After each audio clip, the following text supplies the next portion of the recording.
दोस्तों बात करने वाले हैं IRFC स्टॉक के बारे में। देखो स्टॉक के बारे में दो चीज मैं यहाँ पे आपको बताऊंगा। एक तो स्टॉक में रिटर्न के पैटर्न के बारे में, भाई आखिर स्टॉक में जो आपको रिटर्न देखने को मिलेगा वो आखिर कितने कितने टाइम ड्यूरेशन की होल्डिंग करने पे आपको देखने को मिलेगा।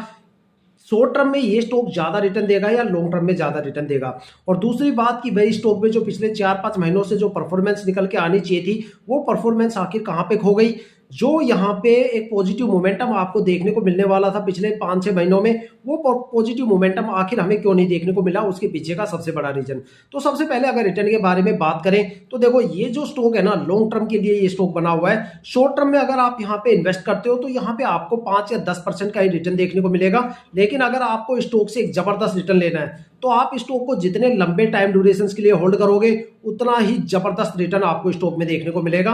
इस स्टॉक पे महंगाई का खास तौर पे इतना असर तो देखने को नहीं मिलता, लेकिन मान लो जैसे अगर आपने स्टॉक को 1 साल के लिए होल्ड किया तो मैं पिछले डेटा आपको देख के बता रहा हूं कि देखो अगर आप इसे ना अपनी ब्रोकरेज एप्लीकेशंस के ऊपर भी चेक कर सकते हो, जो फाइनेंशियल वेबसाइट है मनी कंट्रोल जैसी वेबसाइट, वहां पे भी आप इसके रिटर्न चेक कर सकते हो।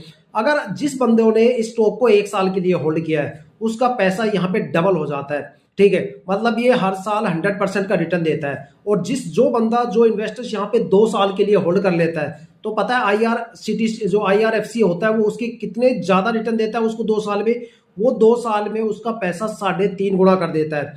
मैं उन इन्वेस्टर से आप पूछ सकते हो जिन इन्वेस्टर्स ने स्टॉक में लगातार 4-5 साल के लिए होल्ड कर रखा है। ठीक है, वो इन्वेस्टर्स हर 2 साल में अपना पैसा 2 गुना या 3 गुना कर देते हैं। और यही सबसे बड़ी खास चीज होती है IRFC स्टॉक के बारे में। ये हर 2 साल में 350 गुना आपका पैसा कर देता है। 3 साल की बात करें तो ये आपका पैसा कम से कम 5.5 गुना कर देता है, 598% का रिटर्न देता है।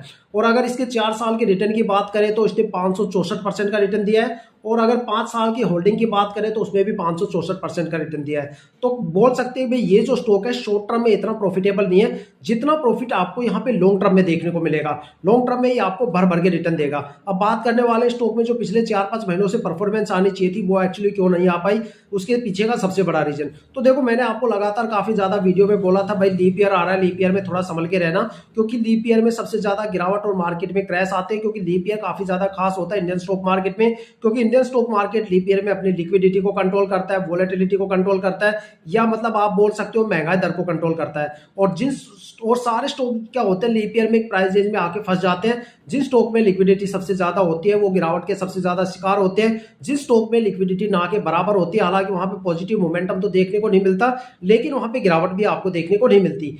और इस बार कॉन्सिक्वेंस ये था, यूरोप के हालात काफी ज्यादा खराब थे, वहां पे जियोपॉलिटिकल टेंशन थी जिसके चलते 2 सबसे बड़े क्रैश अगस्त सितंबर में हमें देखने को मिले। हालांकि स्टॉक में जो रिकवरी